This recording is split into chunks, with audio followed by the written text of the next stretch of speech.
A heavy reckoning for you, sir. But the comfort is you shall be called to no more payments. Fear no more tavern bills, which are often the sadness of parting, as the procuring of mirth. You come in faint for want of meat, depart reeling with too much drink. Sorry that you have paid too much, and sorry that you are paid too much. Purse and brain, both empty. The brain the heavier for being too light, the purse too light, being drawn of heaviness. Oh, of this contradiction you shall never quit. Oh, the charity of a penny cord. It sums up thousands in a trice. You have no true debtor and creditor but it, of what's past, is, and to come. The discharge, your nexus is paid book encounters. So the acquittance follows. Hello everyone. Welcome to the channel. Brian Jennings here. This channel exists to discuss the story of the movie Critic, right? I'm the reason that Quentin Tarantino canceled his film, The Movie Critic, and now the two of us exist in a state of perpetual clairvoyant communion as a result of his campaign to compel me to madness. He set me up at a screening of Jackie Brown last year to be an instant movie star, right? But in order to do that, right, he had to direct me with his mind. Right? He wanted me to question him about cinema speculation. Right? And so he stuck his nose up in my letter, turned his back on my letter that I put in front of him with this book, Cinema Speculation, right? There's the signature, right? There's his autograph, right? And so there's my letter, right? I pushed it all the way up to his face. My point is that he's the one that's interested in magic games, not me. Right? That it wouldn't have detracted in any way. Right? This is my point. Right? To say simply, this is what I want you to do. And then I would have been even more prepared. Right? I would have been really excited and stoked. Right? Instead of just frustrated, right? Right. My point is that he had ample opportunity to tell me what he wanted, like a man, right? That these things that he does, right, they're not actually cool, right? That it's a psychic violation. That's what he's interested in,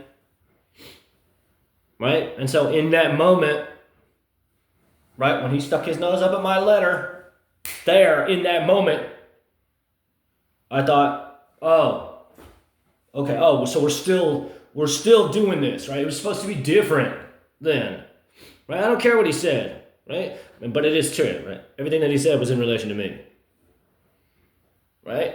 Then he was supposed to look me in the eye and say, what'd you think of the book? Got any questions? Right? Then he was supposed to say, hey, did you write this letter for me? Is that, right? A letter from a fan. How nice. Right? And it wouldn't have detracted in any way. Right? And then we wouldn't be where we are now. Right? That's my point. Right? That if he didn't have so much goddamn hubris, right?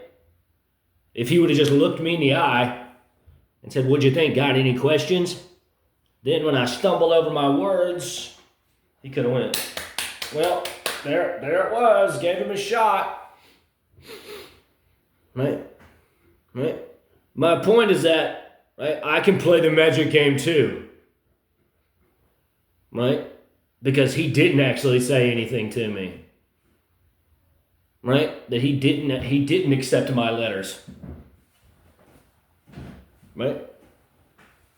Right? I'm not interested in mind violation. I let him play his games for months on end. Right? And so, of course, right? I should have just done it. Number one, we're supposed to make this movie together, right? That's obvious. That's obvious. Right? And number two, right? He's descended into a palpable evil to try to destroy me, to traumatize me, right? And so that's why this channel exists, right? Because I got so fed up with his evil, I can't, everything that I'm talking about in my novel it's not the worst of it. All of the worst of it came after the novel is over. And I'm reading through my novel. I've written a novel of my experiences. Right? It's called Building a Coven, as in a witch's coven, right? Quentin has 2 women in his life, and he directs them, right? He puts them on other men, and then, right, while they're mid-coitus, right, he's playing his games, right, and making them come with his mind, right, saying, oh, you're fucking me. Totally valid, completely authorized, right? So we're getting to the end of the novel now. And what I'll say is that undoubtedly, right, there is a specter of shame that's hovering over Quentin. Right? I don't care what he tells people. Of course, he tells everyone he has no idea what I'm talking about, right? And that's sad in and of itself, right? That this is not, like, it's one thing to remote view people and not say anything about it. But that's, right? Right, David Mamet talks about that, right? It's called an untruth. It's not a lie, it's an untruth. Right? And there's nothing wrong with that at all, right? Now, he and I operate on different frequencies. I've always told people for years that I'm a psychic clairvoyant. That it's never, right? Secrets are bullshit, right? But that's also a personal, right? That's a personal thing that you're, right? So you can do that, right? That's, right? If you were at home watching people all day, like through the mind's eye, like writing your movies, right? That's one thing. That's perfectly reasonable, right? Not weird at all, right? And not, right? It in no way engenders a condition upon your soul and psyche to not tell people that. Right? You can say, oh, I cooked for my family. I played catch with my son. You can say anything else, right? But with this thing, right? For him to go through his life, right, and lie egregiously to everyone, right? Anyone who has anything to do with him, right? I'm right there, right? Anytime he sits down with his fucking fancy friends in LA and Tel Aviv, very cosmopolitan crowd, I have no doubt. Right? Right? They all need to know, right? And so that's why I email everyone who's involved with his life in some way. Right? Why am I so vested in this? Right? What am I getting out of this? Number one, I get nothing out of it. Right? Doesn't interest me, right? To say, right, that I could have been a movie star, and I stuck my nose up at Quentin Tarantino. Right, that doesn't, right? However, right, Quentin has pushed it to such an ugly, evil degree that we're going to talk about it forever, right? And so it's in my video, Plea to the Pope, right? Right, that he's taken real steps, him and the people around him, with his mind, right, to try to destroy my body, right? Which anyone can do. This is not, right? It's like playing an instrument, right? Like not anyone can do it, right? But me and Quentin can, right? And so, I was talking to some people earlier today about it, and he said, well, why don't you just do it to him, right? How do you know that you can even do it, right? That's what he asked me, right? And I said, oh, you want to let me try on you, right? As far as the needles and hypodermic needles. He says, no, not really. I said, well, there you go. Let me know when you find someone who's willing to let me do that, right? And so, right, that's the first level, right? The secondary and the tertiary level is that, right, if I set something up, right, which wouldn't take much, but, right? And begin, right, my exercises towards, right, making Quentin suffer in the way that I suffered. He's going to send people here to murder me, right? I live in perpetual anxiety, right? Can't stress that enough, right? That there's not, right? He has engendered a condition in our psyches, right, where it behooves him to have people watch me forever, right? Because, right, why do I say that? What am I talking about exactly, right? I'm saying that if we role reversal, right, and I was Quentin and I did all the things that I did to me, I'd watch him forever, right? Because he's a fucking degenerate and he's done a bunch of really evil, awful things to me, right? And he knows that I am a powerful clairvoyant as well. That's right. And so now, right, we're all caught up. He could invite me in, right? And that's what I said in the letter that I sent to him when he canceled the film. That's how it ended. I said, you can sit in your ivory tower and count your money till the day you die, or you can invite me in, look me in the eye, and we can make this right. Right, but that's a gesture of humility on some level, right? And I know that's why, right? That's why he hasn't yet, at least. Like, could he? Like, does he have a heart? Right? Is he worried about his daughter growing up to be a sick, base bitch, a skank who gets pissed on? I don't know. I guess not. Right? So, we're barreling through the novel, right? We're in the pinnacle of it now, right? Where I'm remote viewing Allison, right? And Quentin is leading me to believe that she's a bitch who manipulates men's minds for money, right? And that's its own novel, isn't it? Right? There's a strong female character for you, right? Well, she's so fine. She's so goddamn fine, right? And I wonder about Annabella, right? Right? Oh, she's just a little girl. Look at my daughter. Like, how insane is he? That's a really malevolent, sinister plot, right? Man, he's the guy who wrote Pulp Fiction. He likes violence in his movies. So obviously he has no concern for his daughter's immortal soul, of course. Right? Of course, he understands nothing about what's occurring here, right?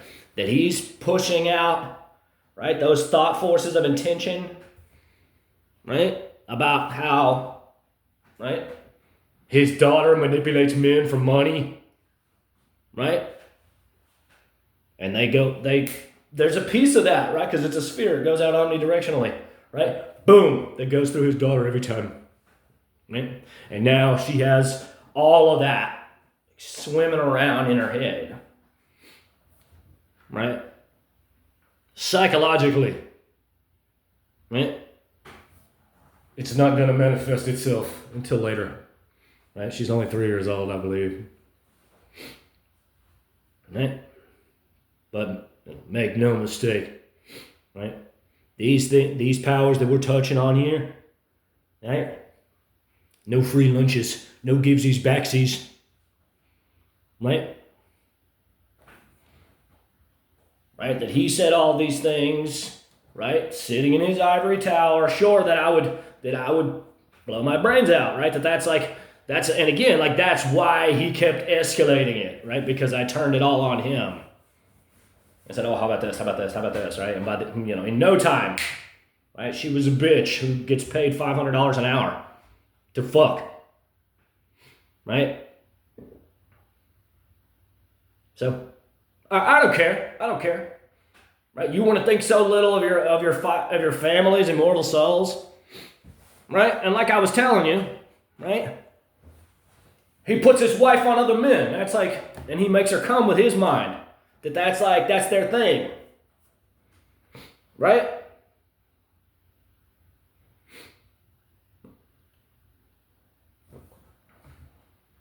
undoubtedly, right? She could put that magic on you. Any man in that formula, right? Right? I have a lot more that I could say about it, right? I could talk about it forever, right? I don't want to, but I'm going to pick up where I left off.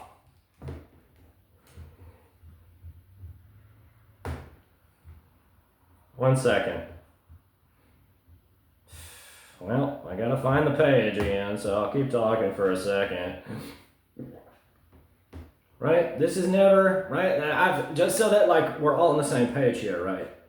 That I put this channel up for the first time around the end of January, the beginning of February, because I realized, right, like how evil he is and how he's done all of this after he admitted to me he has no adult daughter, right, that his daughter's a little girl. Like 2022, they announced a daughter, right? And so I made videos for a time, right? And then he just kept escalating, right? With the hypodermic needles, right? Really, really ugly, right? Like so evil, right? And I said, okay, we're good. No, I'll take everything down. You keep all that material, 25 minutes of scripted material.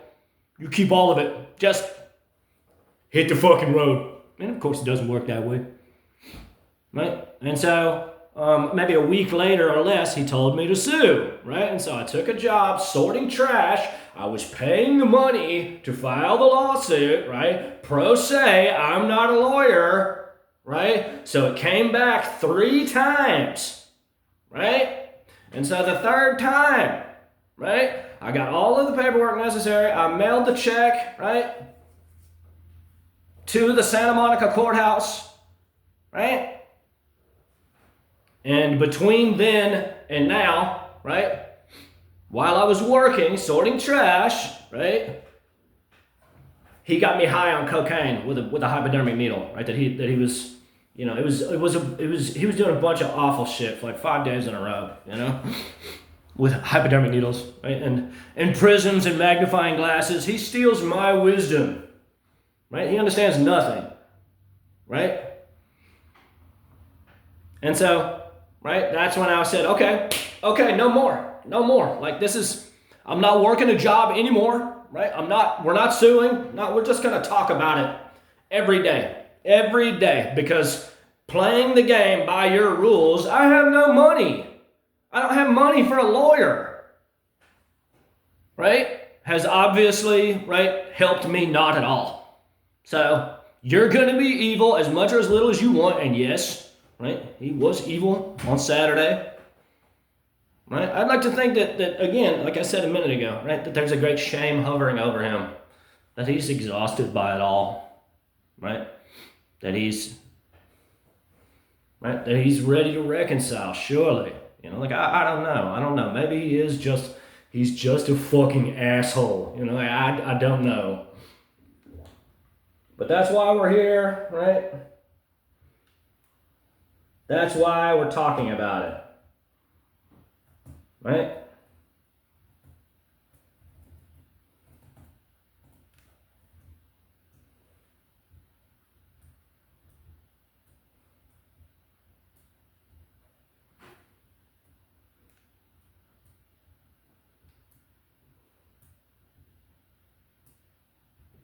Okay.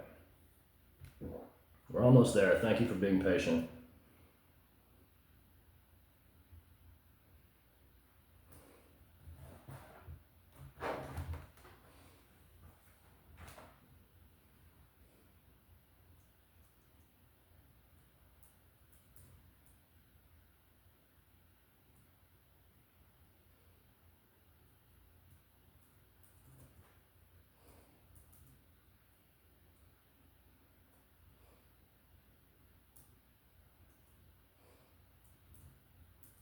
So,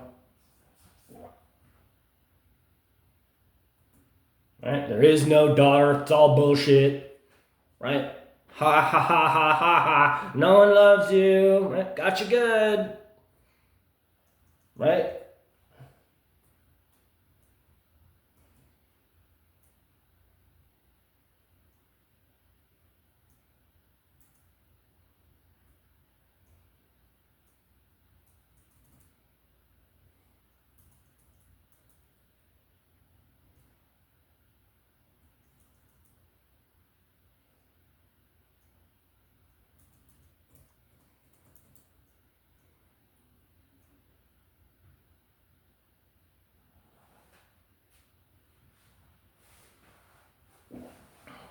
So, building a coven.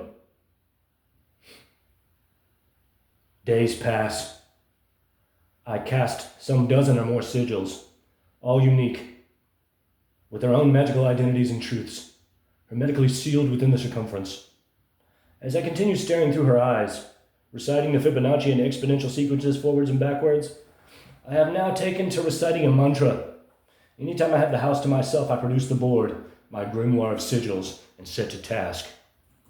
Seems we're all lost, wondering how A became B, time and place transmute, camaraderie degraded to conspiracy, the heart betrayed by the mind, love as a weapon, hope and trust as weakness, the Hollywood game. I'm told I'm coming home, that she loves me, and she alleges that she can't let any of these other witches have me, knowing how savage my authority is. It is true I likely would not have revealed myself. It is true I likely would not have revealed myself if Willow had worked her charms on me. But in that way, she wouldn't have let me go, because she can't break me. And now we see, she can't on any level. So I suppose it is better, as now, I can time travel and see who Shakespeare really was, where the manuscripts were lost to the ravages of time, watch Atlantis fall, a nation of wicked magicians, as Blavatsky says. Watch the devout die for their faith in the Circus Maximus, the crucifixion. Moses parts the Red Sea, the Reed Sea, Nimrod in the Tower of Babel, the Great Flood, Abraham's sleep while the Lord made his covenant, Daniel in the lion's den, Romulus and Remus building Rome on a hill, St. Peter crucified upside down, Confucius, Buddha, Lao Tzu, feudal Japan, dinosaurs, the Big Bang, the future, the technocratic fantasy, or Mad Max, the Walking Dead-esque oblivion. Could vampires exist? I see psychic vampires. Only one true one, but I see it now. A celestial cascade. How to wield it, how to manifest it in the mind's eye. I know that for a time, there has been software that shows you the night sky at any location at any time. And in that way, it is worth pointing out a traditional Egyptology, a cartel as with the Stratfordians, placed the construction of the pyramids at Giza at, say, 4500 BC. However, the precession of the equinox has Orion, obviously the inspiration for the alignment of the three main pyramids, as the last constellation visible in the eastern sky before sunrise at 10,500 years ago. Just coincidence, so they say. But the weather erosion patterns of the Sphinx also suggest antediluvian origins, with those pyramids being perhaps the only surviving contemporaries of Atlantis. Or perhaps the first monuments built after the fall. Space travel, to live in the heart of the sun. It's all there. The ultimate vision board. I'm told I'm coming home. The crusade has never been more crystallized in my mind. The vision board returns. This is what we all can do. So funny. What a fucking game. Game on, so funny, let's have a laugh. Approaching apotheosis. I could let it go, but there is nothing stopping either of us. However, the focus required to yield anything regarding visualization must be absolute. And so while embedding my conscious mind within hers, I remind myself that the brain is not the mind, nor the mind the brain. The brain is a physical organ, structured according to necessity, the tree of the knowledge of good and evil, whose roots suspend in heaven, and whose branches and tendrils reach downward into the world. Mind is everywhere, whose radius is everywhere, and whose circumference is nowhere. There is no grandmother cell. Memory, emotion, ambition, all reside ethereally in the subtle auric egg of creation. When casting my sigils, nearly all of them, with exceptions of course, are revealed by the finite relationships defining the interplay of the two equilateral triangles of the Star of David. In my reverie, before every arc is cast through the area or line drawn upon it, I set my compass or pencil, stare into the bound eternity until her face emerges, recite my mantra, and conjure thereby. Other times I rest, sitting in a cheap recliner, with her picture inches from my face. Eventually, I see a reflection in her eye, her right eye. I see it as a person holding a phone, and curse her with remembrances of me every time she stares at her iPhone 16. One of the first secrets revealed to me. After staring intently, securing our psychic quantum entanglement, I then close my eyes and stare into the heart of oblivion. Magnetic ribbons of light betray visions of moments occurring across the globe, all depraved, all debauched. I have seen many things. A house on a hill, a whore drinking a purple smoothie before blowing some guy, a Tesla. One time, when she realized I was there, she stopped, to which the guy lamented, "What, I still have time?" To which I said, "What, are you a hooker, bitch?" And her father said, "You're right, she's been an escort a long time." I later learned she charges $500 an hour. Not too high, you ask me, given her station. Almost like it's a sick joke. Right? $500 an hour, she eats ass and is into bondage.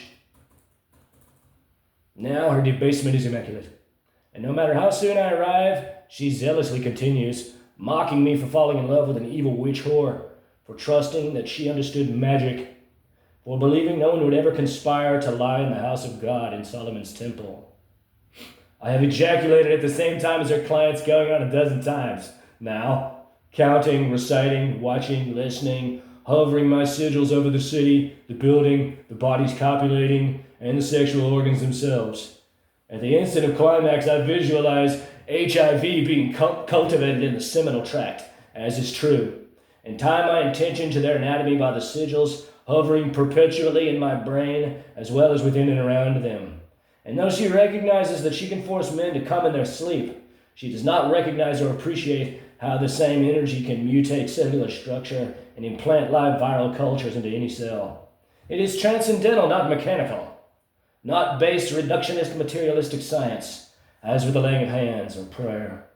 Every time upon completion, I smear my expectorate all over the board with an HIV molecule connecting her picture to an anatomical diagram, specifically to the seminal tract the disease is cultivated in, which I've stabbed from Genesis to Exodus with an X-Acto knife as a through line of intention, screaming every time, "So fucking funny! What a fucking joke! Here lies Willow Hoffman, a hooker dead from AIDS. Hilarious! We're playing the magic game. Here I thought we were just magic, but no, we're playing the magic game. Die, bitch, die! You fucking miserable cunt!" As time marches forward and Willow, as well as myself, become colder and more distant from each other's hearts, if unified completely in the mind, Willow wonders about my persistence, and Annabella offers her wisdom. "Willow, you've lived a sheltered life in a lot of ways. And the people who can do these things, though few in number, all operate on equal footing," she tells her. "He's not going anywhere. I know it's a lot and aggressive, but it's a blessing. He's come into our lives to save you from destroying yourself." To which she replies, "Why would he continue knowing I never loved him?" And Annabella replies, "This is about respect and understanding, not love. Submission. You lied using magic, so he's coming for your life." To which Annabella's father says, "Anything less than complete devotion to your submission, to honor, beauty, truth, and goodness will betray something fundamental within him. Magic is serious."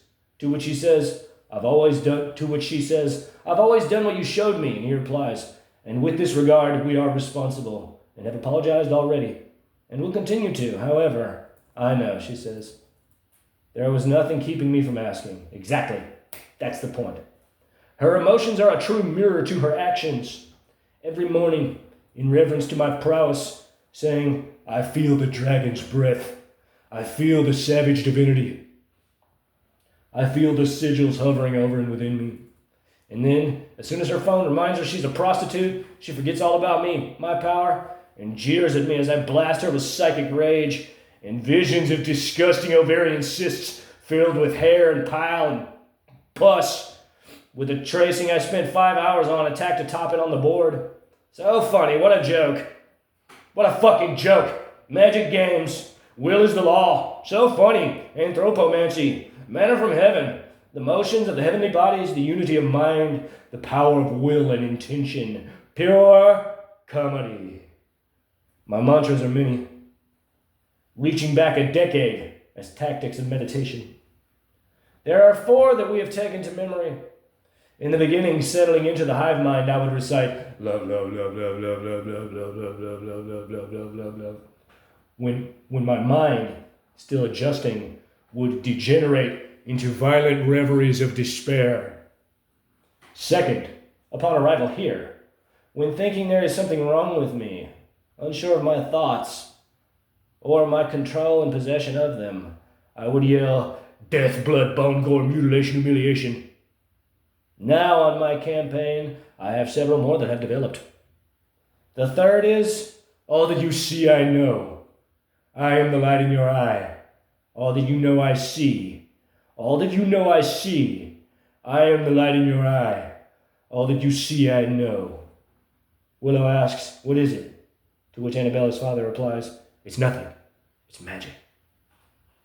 In my reveries, my conjurings, as this is the first and hopefully last time I must breathe celestial plasma, my understanding and tactics have evolved in real time, if at the speed of light, due to my degrees of initiation. The architecture of the curse is typically threefold. All 3 involve number. The first, though only chronologically, they are equal in merit, different magic coagulating into omnipotence, is the recitation of the first 11 digits of the Fibonacci backwards. First, 89 to 1. Then the incantation, then up from 1 to 89. The gravitational collapse along the psychic nautilus shell running 2-fold, if 5-fold, which is to say 10-fold, between myself and the others. Though my incantations are always and forever only directed at Willow, I do feel that Alistair, Annabella, and her father all love me very much. And while Willow continues to espouse her care and love for me, how I am the only man she can ever love, which, on the coldest intellectual truth, must be true, as I am the only man she can never have psychic advantage over. As she is there and I am here, I call bullshit psychic lies and must continue. It is necessary, though so painful, as I am in love with her, because magic has rules and her privileges are revoked. The power is pulled down from heaven, the upper atmosphere, the exosphere, around and within, from the elemental forces beyond the comprehension of man and his instruments. Distributed from the brain through the nervous system, the 12 meridians, the 7 chakras, every organ, organ system, and cell within the body. The second is rooted in vortex mathematics. I say 396,693, 124,875,8421. 124,875,78421, 396,693. The sigil is associated with the subdivision of the circle into 9, unlawful, and 124875 being the septenary number, which contains all numbers except 3, 6, and 9. The third is the exponential values run backwards from 81 to 1. Then the spell is cast, then the ascent back from 1 to 81. In my stillness, in meditation, in seeking, not rage, I focus on her image reciting my mantra. Spitting on her face and screaming as much as I want. But after a time, say 10 minutes, maybe more, sometimes less. In truth, we are so bound I need do very little. I close my eyes and cast my sigils over the city. Sometimes they loom massive, rotating slowly counterclockwise over the whole city. The angelic triads of the Shimham Farash, producing tendrils of light seeking their target. Other times, several of them dash rapidly from neighborhood to neighborhood, always rotating, but now with the quickness of spirit. Other times, several of them coagulate, defining with great circles the convex hull of a sphere enclosing all of them, transmuting and mutating into and through each other, as Ezekiel's wheels within wheels, and the wheels were full of eyes. Inevitably, every time, a light, a photon emerges underneath. All over downtown, Santa Monica, Beverly Hills, and then my psychic ear can hear and my psychic eye can see. Then I am in the room. I admit my musical background has attenuated my ear. I hear much better than I see. My physical eyes are bad. Though I do see much too much. At least one threesome, wherein Olive and Willow are certain I gave her AIDS, and I admit it is a powerful memory. I came with my sigils hovering over them, smeared it all over her picture, the molecule in the seminal tract all the way up to the tip, screaming, "Die, bitch of AIDS, so funny, so fucking funny, I blink, you die, what a fucking joke!" 1 hour later, in conversation with them all, with my eyes fully open, I saw in my mind's eye a full-color image of her on her knees, with my sigil of her name and the Shimam Farash divided into 4 sets of 18, collapsing to the radial point behind her, in the geometric center of the brain, single point perspective. And my conscious awareness, imbued with the desire to poison her with AIDS, exploded out of that John's cock. I saw her smear it all over her face, and then my consciousness traveled down her esophagus as she swallowed it. So funny. High fucking comedy. Sometimes I see my sigils even better with my eyes open, as far as casting them. Right? She even said she felt I was there. What a joke. Everyone says, with the exception of Willow, that my ability to endure these months on the street, knowing I have this dragon inside of me, is a testament to my divinity. Willow is bewildered when she considers it. She asks, "He's always had this power?" And they affirm, "They have all witnessed me reference nothing. No books, no resources, save compass and square." To which she asks me, "Why would you endure all those months on the street?"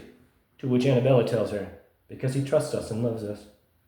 And Annabella's father says, "Because he respects magic. He abandoned everything immediately because he understands these are cosmic eternal forces that allow us this telepathic communion." She laments underestimating me, wondering how she could have miscalculated so egregiously, like myself, when she lied about being pregnant, wondering how it could have gone so awry. The game marches on. As far as secrets are concerned, I find it difficult to envision there are many left, though time tells all. My revelations are thus. Willow is a notorious whore in Tinseltown, a cheap escort who charges $500 an hour, shoots and produces hardcore pornography under the name Willow Star, drives a Tesla, had an abortion, was arrested for solicitation once, and is a drug addict who does coke every day, and MDMA frequently as well. It has also come to light that throughout the screening of Eliza Yellow, Willow was boring through my headshot inches away from her face, the entire screening blasting the psychic landscape with horror energy. And Alistair admits now put him on edge at the thought of her playing her games at my expense, and made him hesitate and not take the letter. And though I could have barked like a dog, it does seem like a hat on a hat to ask someone in the psychic crucible to be prepared for something you do not entreat him to do in person. Though I admit I knew what he wanted, and I am ashamed of myself for not being braver. It has also come to light that Willow poisoned my mind to wish death upon Alistair while in New York in our cosmic courtship, because she is a deceptive skank who abuses God's power, because she in fact hates me and only loves conspiracy, guile, bullshit, Hollywood show business intrigue. One of a coven of nepotism whores who sell themselves cheap for thrills. When you have the world at your fingertips, all that's left is vapid polyamory and psychic occultism.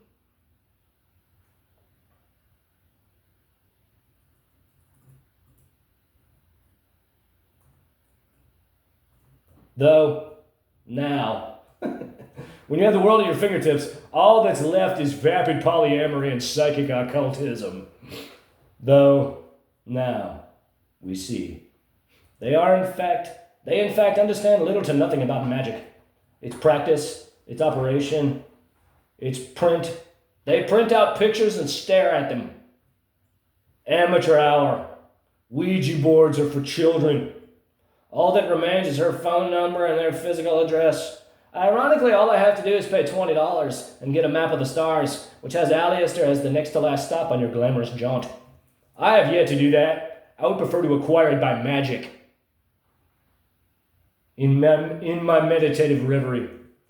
Listening to Willow be a sick, glamorous slut. Apex Whore Olympics champion. I now see also the Hebrew alphabet. And along with documenting Willow's luxuriously loose cunt, its behavior, its conversing, its roamings along the mortal coil, and blasting her with psychic rage, I have taken to writing the letters down, the gematria value, if I am austere enough, will yield her number, their address, her location, at any time. Perhaps all at the same time with a single word. Monday, January 13th. In psychic reverie with Willow, she fucked a man for money the second time today by 10 a.m. I had the thought, which they all heard. She really does fuck at least 6 to 8 men a day. To which she quipped, 20 a day! Sometimes guys come in 15 minutes. Sometimes guys come in 2 hours. Sometimes I fuck 5 guys in an hour. Sometimes I fuck 5 guys at the same time. I'm a freaky, skanky, slutty bitch. As of now, today, she has had 5 partners by 3:30 in the afternoon, which is 1:30 in the city of Archangels. Now when she feels me in the room, she earns her paycheck with zeal, earns her STDs equally zealous, telling me, "You hear that, Ethan? And I scream, "Die of AIDS, bitch!" January 21st, 10:16 a.m. My mind is an inferno, the pillar of fire. I spent all this time on the street, all this time trusting that the filmmaker who means so much to me had reverence and understanding of the craft, the power, the kingdom, the power, and the glory. Since New Year's Eve, I have embarked upon this campaign to take my mind back. As we all know now, Willow will not ever let me go. And still, they reduce everything, high magic, sacerdotal royal art, to base neurological hormonal impulses. Annabella espousing she sees her father in me, which must be true. They, Willow and Annabella, each see their fathers in me. And though Lisa is a conjuring of their malignant design, Willow specifically, it is also true she must also see her father in me. Annabella alleges she would come to me, but that Alistair doesn't approve. And perhaps she would molest me immediately. Perhaps, as she claims, she would leave Alistair, who alleges she is in love with me, and laments that she fantasizes about me, which was never my intention in writing. Perhaps it's all bullshit, as she has children, and I am a pauper. I know how tired we all are. I know how the depth of their prowess is the surface tension atop the ocean. And I know this is the only way, as much as it kills me to admit, I have to persist. Days ago, in my reverie, as Willow made her living in Park City, Utah, shooting snow buddy pornography in hot tubs and cabins and the like, what a producer. How far the affluent must descend for thrills and excitement. She begged me for reprieve, for forgiveness, to let her go, saying, "What gives you the right? It's just a game," and the like. All the while moaning like a whore and eating ass and probably getting pissed on and getting bukkake poured all over her. I replied, "Some game? What a game? What you have obviously never understood, as this is some Hollywood fad, and has been a long time, is that this power is God's divine, cosmic, eternal thought forces. The pressure of intention causing quantum entanglement. And as a result of your perpetual abuses of divinity, which is the pinnacle of evil, and as I have a divine decree to protect the world, God is everywhere conserving the world. I have no choice but to take you under my aegis, under my wing, and watch you like a hawk forever, because I do not trust you in the world. Your abuses are flagrant. You are the high priestess of Sodom and Gomorrah, and so now you're either Lot or Lot's wife. You could have been cool for once in your base existence. Instead, you thought it appropriate to piss and shit all over King Solomon's temple, claiming your territory upon Yakin and Boaz, and so I had no choice. I didn't want to marry a woman who describes herself as ratchet, who has upwards of 1,000 sexual partners in a decade, whose abuses of divinity are equally egregious. But this is the game. These are the stakes. Life and death. Providence in hell, oblivion in light, submit or die. The perfect minute approaches. When constructing my sigils, I always hover over the table, and after my compass is set to define them, whatever it may be, I conjure her face in the center of the circle. Their house once as well. Cast my arc through the manifested creation, bound by the irrational eternity of pi, and recite my mantra, often screaming into the sigil between each arc cast. It is about intention, control, submission, death. 81, 64, 49, 36, 25, 16, 9, 4, 1. I cast my sigil over your eye.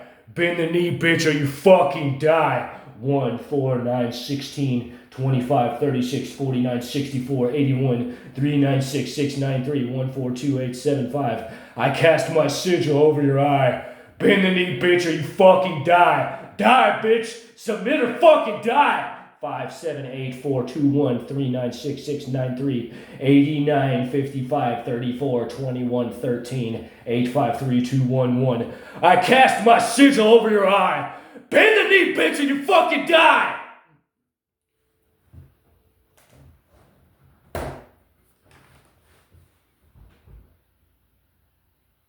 There it is. Which was in February of this year. And so that campaign,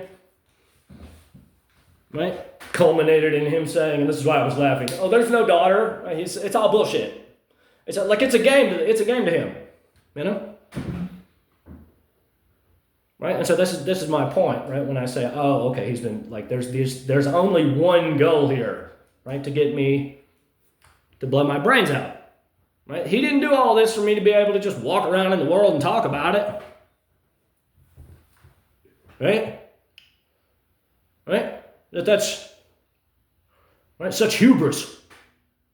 Right? And I see it from his perspective, like, oh, this guy doesn't know. Right? He doesn't know what's occurring. I'll overwhelm his mind and then he'll blow his brains out and then I get his scene for free. Right? And if he says anything, right, he'll seem insane. Right? Really, really ugly. Right? Really ugly. Right? And in his mind, he saw me as attacking him. I don't have cunning. I have no cunning. Right? That's his problem. That's where he misread me. Right? That if he, right, it was always right there. It was all right there. I'm a fucking bull in a china shop. Yeah, I'm a nice guy. I'm a well-meaning guy, right? Like I don't want to be somewhere where I'm not wanted, and that's a big part of my decision making as well at Tribeca. Right? That I didn't write him a letter every week. I didn't do that. I wrote him 4 letters, and that's it. Right? And then right, he jumped in my mind, and I wrote him 6 more. Right? And then when he stopped accepting my mail, I stopped writing. Right? But I wrote my 7,000 word essay, right? Which is the primary reason that he canceled that film, right? He doesn't want the critical establishment talking about how he appropriated Brad Pitt's spousal abuse as the plot for Cliff Booth. It's so obvious, right? It's obvious. It's the same story, right? And I know that Angelina Jolie signed NDAs, so, I don't know, but right? Somebody ask her. Just anybody ask her. Anybody ask Quentin, right? It's obvious. It's fucking obvious, right? And so I the more I think about it, I guess it was Quentin saying, oh, we need to campaign, right, to cast the spell complete, right? Why they wouldn't campaign for Rick Dalton, it was beyond me, right? I'm damn sure, like, I'm not interested in, oh, well, you turned over a leaf. Like, if it had been a different role, right? Like, yeah, sure, it's a good role. Like, it's a beautiful film. That's my favorite of his films, too. Right? But we don't give people trophies for beating up their women. No, that's not. That type of Hollywood's in prison with Harvey Weinstein. Right? If we're talking about the pages, I have to say I enjoy them a lot. I think that those last few pages are really powerful.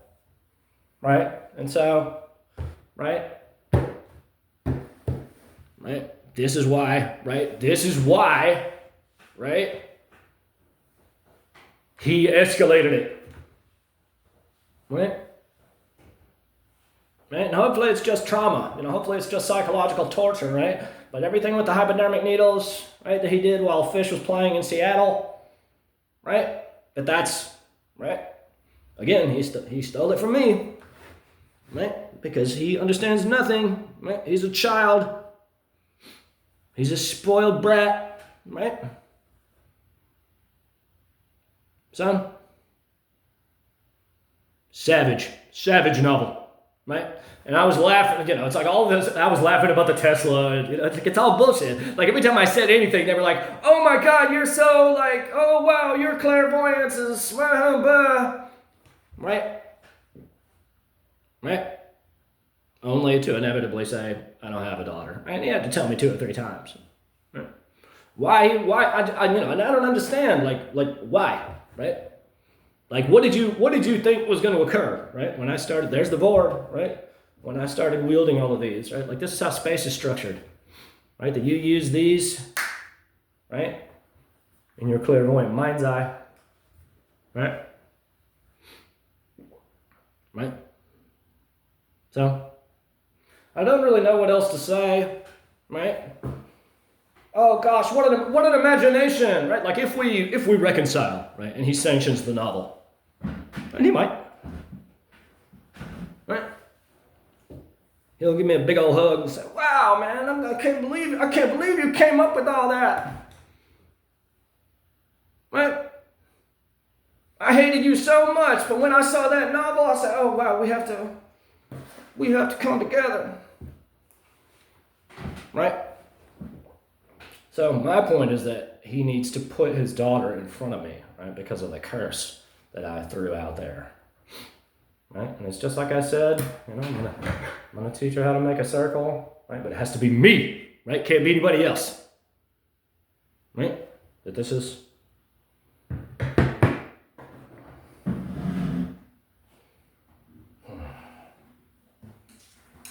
pray for me, pray for Quentin. Moving forward, because I have 2 more essays that I have to write for the novel on language and on geometry, right? I have several books, like this book that's right here is about geometry, order of space. And so we're going to go through spherical models, and we're going to put together every model that's in the book. Right? And so we're still going to talk about the nature of reality, right? We're still going to talk about my relationship with Quentin, right? We're still going to talk about the movie Critic. We're going to talk about show business. You know what's something else I want to talk about? Daniel Day-Lewis has a new movie that he's in, Anemone. And it looks good. It's got like a Robert Eggers kind of flair, right? That's directed and written by his son. He and his son wrote it, and then his son's directing it, right? Right? Why do you think Daniel Day-Lewis quit acting? Right? I'll tell you.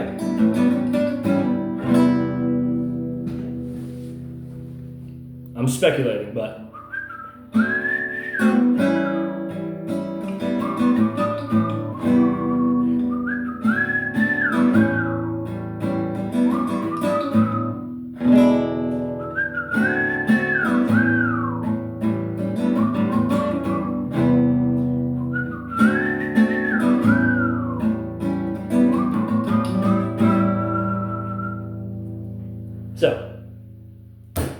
in 2016, Fiona Apple wrote a scathing expose about PTA, and Quentin was in it as well. Right? So, I was living in New York in 23, and I saw an interview with Fiona Apple. It wasn't like formal. She was like on Zoom. Right? It was like a podcaster or something. Right? And so she's always said that PTA was an abusive partner, that he, et cetera, right? Right? But she told this story about how one night right? She was sick with food poisoning in the bathroom, and PTA was on the other side. She never used him by name, but it was obvious. It was on the other side of the door, right? Unless she has another abusive boyfriend, right? Full disclosure. So, I think, right, what I think is that when she published that expose, right, Paul Thomas Anderson wrote Fandom Thread with that same story reversed, where it's the guy who's sick with food poisoning, right? As a fuck you. And somewhere along the way, while they were making the film, Daniel Day-Lewis said, no, this is, I'm indulging a guy in some way. I'm indulging him in his sick fantasies in some way. Right? And that's why he retired. Right? Do I know? Do I not know? Of course, I'll let someone else ask him. But it makes fucking sense to me, tell you what. And why did he come back? Right? Because his son is the director. Right? Maybe that's not why, but that's a big reason. That's one of the reasons why, 100%. Because he knew, oh, okay, I could trust my boy. Right?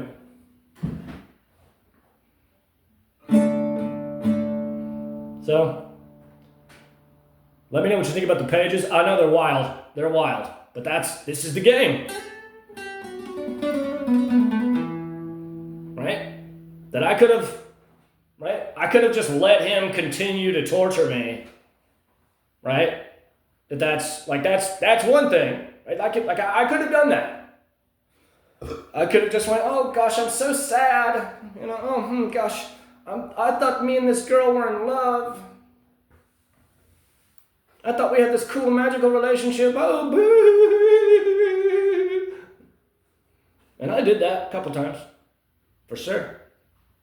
Right? But on New Year's Eve, I said, no, it's time for me to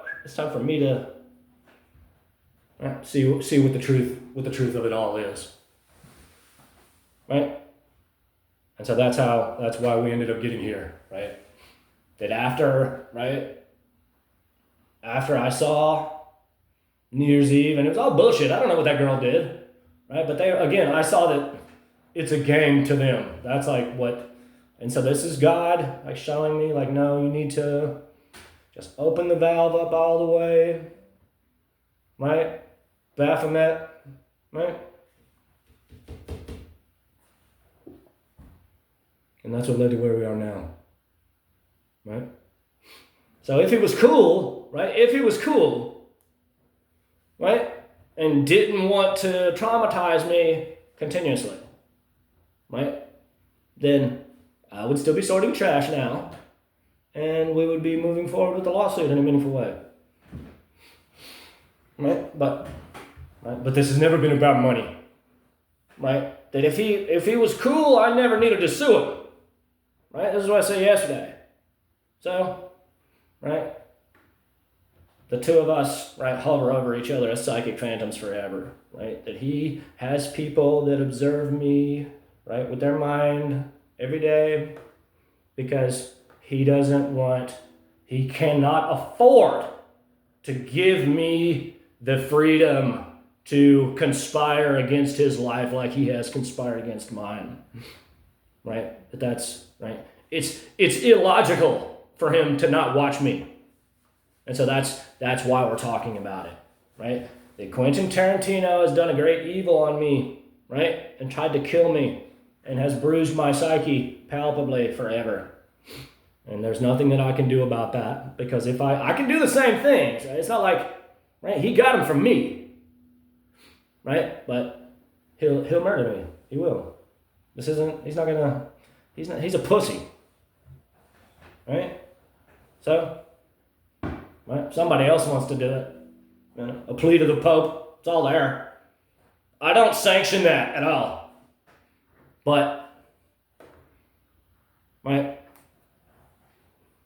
I'd like to hope that the worst of it is over, right? That he got his jollies, that he got what he wanted out of it.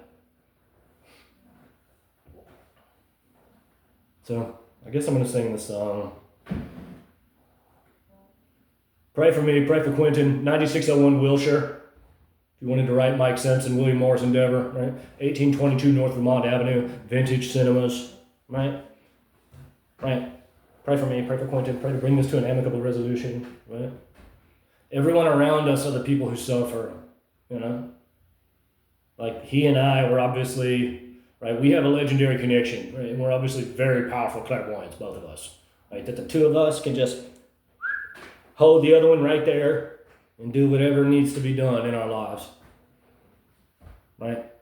But, right, everyone else, you know, they're all, it's collateral damage, you know? So,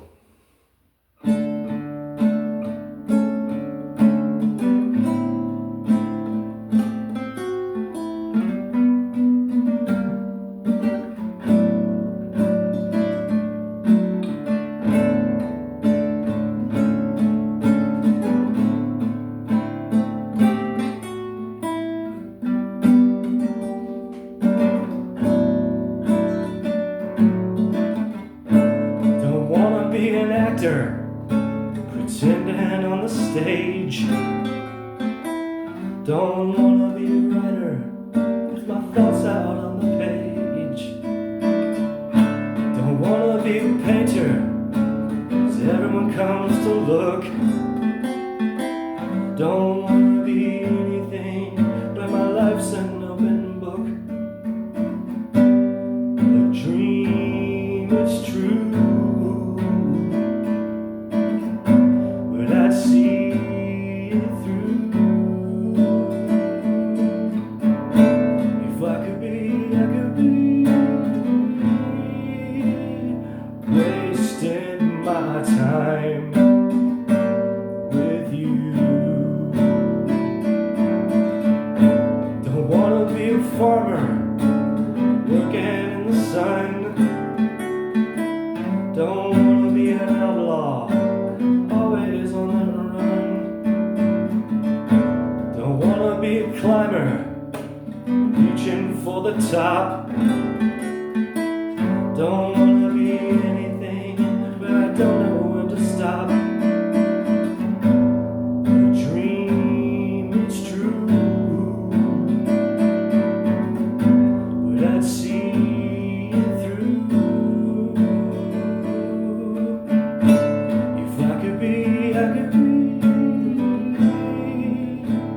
wasting my time with you.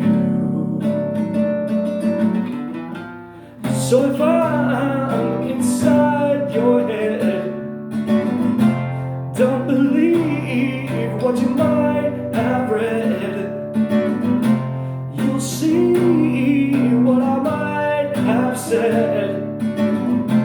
To hear it, don't waste your time with me. Don't waste your time with me.